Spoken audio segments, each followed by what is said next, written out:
Here's the front of a Bugatti Chiron Pure Sport, and here's the rear half of a Bugatti Chiron Pure Sport. And today we got to connect both of them together. In February 2026, Matt Armstrong dropped a video that immediately grabbed the car world's attention. Using basic garage tools, he begins dismantling the monocoque of a crashed Bugatti Chiron Pure Sport. This directly contradicts earlier statements from mate Rimac, who insists such work should only be done at official facilities due to safety risks. But Matt does it anyway and films everything. No specialized equipment, no factory engineers, just one mechanic and a damaged hypercar. The video spreads fast.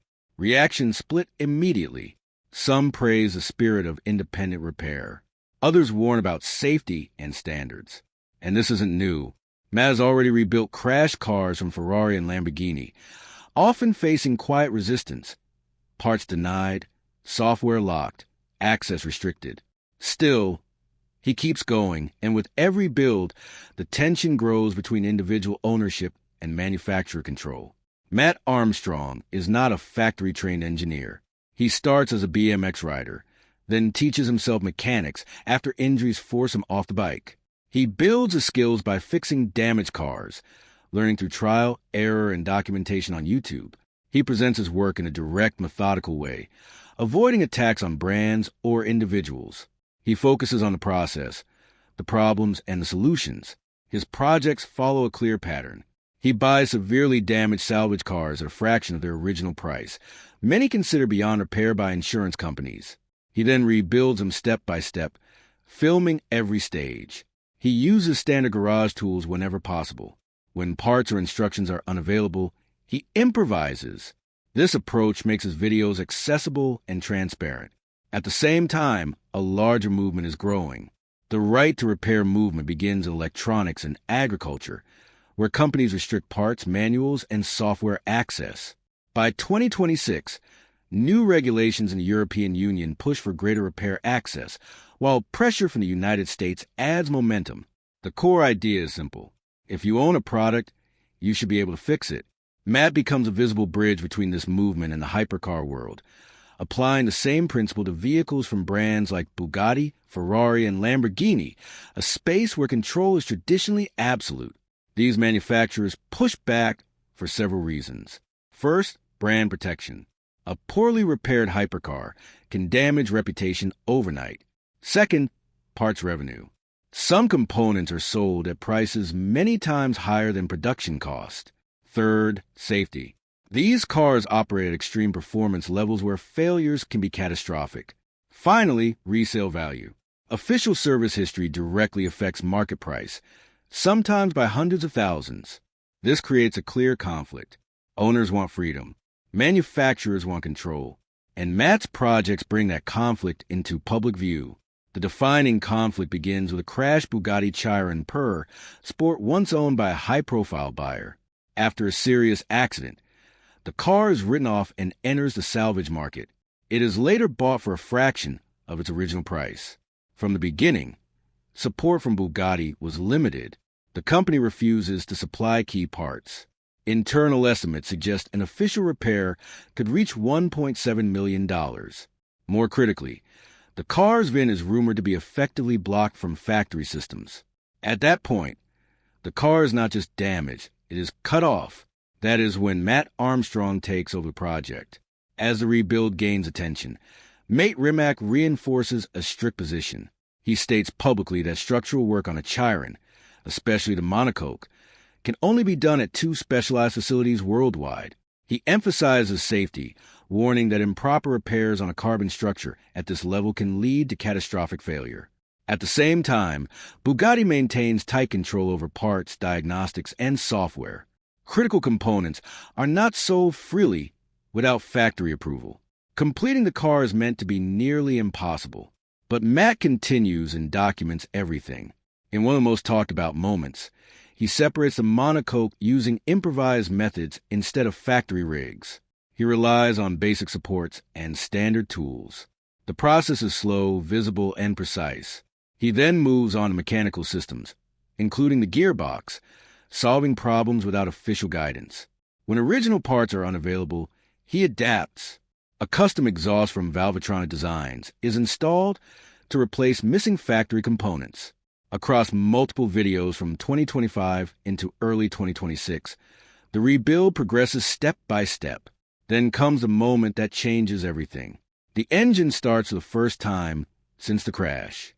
The Chiron runs again outside the official system, without factory support and inside a normal garage. After that, the response shifts. Bugatti does not directly confront the build. Instead, Mate Rimac appears in content showcasing the precision and complexity of Rimac Group facilities. Some viewers see this as neutral. Others interpret it as quiet PR, an attempt to reassert authority without escalation. At the same time, debate grows. Critics argue that safety is being used not only to protect drivers, but also to justify strict control over parts and service revenue. Others defend the company, pointing to the extreme performance and risks involved. The custom exhaust adds another layer, dividing purists and supporters. One side sees it as compromising authenticity. The other sees it as the only way to make the car functional again. What began as a single rebuild now becomes something larger. This case stands out because it exposes the limits of ownership at the highest level. A multi-million-dollar car can become nearly unusable without manufacturer approval. At the same time, Matt Armstrong shows that those limits are not absolute. After this, the conversation changes. It is no longer just about one Bugatti. It becomes a question for the entire industry. After the Bugatti case, the conflict escalates further when Matt Armstrong begins a new project, rebuilding a crashed Ferrari 296 GTB. The goal is clear from the start. He does not just want to restore the car. He wants to turn it into a track street weapon, combining road usability with track-level performance. To do this, he sources genuine race-derived components, including parts from the 296 Challenge platform. Step by step, he documents the transformation, showing how a salvage car can be pushed beyond its original factory configuration. At first, the build follows a familiar pattern. Parts are difficult to obtain, but progress continues. Then the situation changes. Ferrari begins to intervene more directly than in previous cases. According to Matt, the company refuses to sell final critical components needed to complete the car. Requests are denied. Communication becomes formal. He is told that certain work must go through official inspection channels. At the same time, software becomes a major barrier. Unlike older vehicles, the 296 GTB relies heavily on electronic systems. Access to key functions is restricted. Without factory authorization, certain modules cannot be activated. This effectively prevents the car from being fully operational, even if the mechanical work is complete. Then comes the most serious escalation, a final warning. In one of his videos, Matt states that Ferrari has issued a legal style notice. The message is clear: stop or face consequences. This is no longer passive resistance. It is active enforcement. From this point, the story shifts from technical challenge to full controversy. One of the biggest rumors begins circulating soon after. Around the same time Matt is building his custom concept, Ferrari reveals a new high-performance variant often referred to by fans as a 296 Challenge Straight Ale. The design direction appears similar, track-focused, aggressive, road-capable. Some viewers begin accusing Ferrari of taking inspiration from the same idea while simultaneously blocking Matt's version. There is no official confirmation, but the timing fuels speculation. The community reaction intensifies. Some fans start calling for legal action, even suggesting a class action lawsuit. The argument centers on ownership rights. If a customer legally owns a car, should the manufacturer be allowed to restrict its functionality? At the same time, broader legal context adds pressure. New right to repair regulations within the European Union, expected to take effect around mid-2026, are seen by many as supporting Matt's position. These rules aim to increase access to parts, tools, and repair information. While not written specifically for hypercars, the principles apply. Another concern emerges: blacklisting. Just like in the Bugatti case, there are growing fears that the vehicle could be permanently restricted at a system level. If key software remains locked, the car may never fully function in an official sense, no matter how complete the physical rebuild is. Matt responds directly in a video titled Ferrari, "Just set me final warning." He addresses the situation without softening his stance. He explains the restrictions, shows the obstacles, and continues to build. The tone remains controlled, but the message is clear. He is not backing down. The audience reacts immediately. Thousands of comments appear within hours. Many support him. Some explicitly say, "Sue them." Others warn about legal risks. The divide seen in the Bugatti case returns, but sharper. Compared to Bugatti, the difference is noticeable. Bugatti focuses on physical control, parts, structure, and process. Ferrari goes further by enforcing software restrictions and legal pressure. The control is deeper and harder to bypass. This makes the Ferrari conflict more intense. It is no longer just about whether a car can be rebuilt. It is about whether it can ever be allowed to work. Compared to the conflicts with Bugatti and Ferrari, the issues involving Lamborghini are less explosive but still consistent. Matt Armstrong has worked on multiple Lamborghini models, including the Revuelto, Gallardo, and Murcielago. In these cases, parts are sometimes easier to obtain, and there is less visible public pushback. However, challenges remain. Certain components are delayed, restricted, or require indirect sourcing. Progress is possible, but never fully straightforward. One notable controversy emerges in 2025 involving a Lamborghini Murcielago previously rebuilt by Matt. The car is sold for around £30,000 to a buyer named Antonio. Shortly after, the buyer claims the vehicle is undrivable due to missing or incomplete parts. The story gains traction when articles appear framing the situation as a customer being conned by a celebrity mechanic. Matt responds quickly. He denies misleading the buyer and states that the condition of the car was clearly communicated. He also offers to buy the vehicle back, attempting to resolve the issue directly. The situation does not escalate legally, but adds another layer of scrutiny to his work, shifting part of the debate from manufacturers to accountability in independent rebuilds. Beyond Lamborghini, similar patterns appear across other premium brands, such as Rolls-Royce, BMW, Audi, and McLaren. These companies rarely engage publicly. Instead, they apply quiet control. Parts are not always available on request. Certain repairs require official inspection.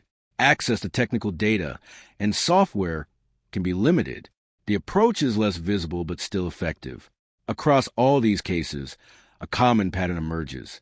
Manufacturers consistently justify restrictions using two core arguments: safety and brand protection. High-performance vehicles operate under extreme conditions, and improper repairs can create real risks. At the same time, maintaining strict control helps preserve image, exclusivity, and resale value. Different brands apply different levels of pressure, but the underlying logic remains the same. Control is not optional. It is built into the system. Across all cases, a clear strategy emerges from brands like Bugatti, Ferrari, and Lamborghini. The goal is consistent: protect revenue streams and preserve brand image. Parts and servicing are not just technical necessities. They are major profit centers. By controlling access, manufacturers maintain pricing power and ensure that every repair meets their standards. At the same time, they must manage public perception. Too much restriction risks backlash. Too little control risks safety incidents and brand damage. This creates a delicate balance between enforcement and optics. In this context, Matt Armstrong occupies a unique position.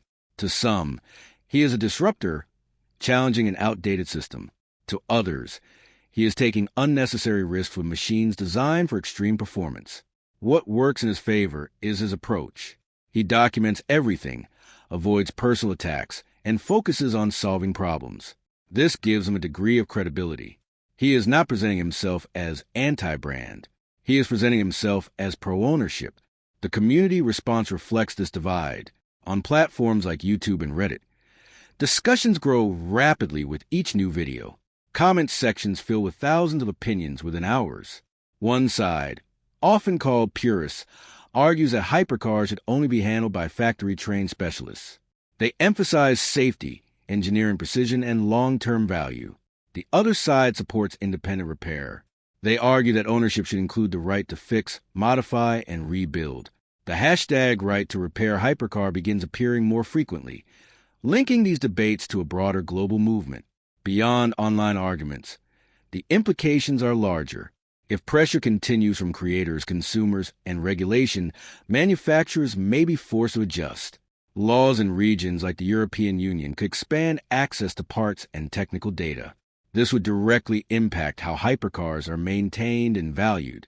Easy repair could lower long-term ownership costs and reduce waste by keeping damaged vehicles on the road.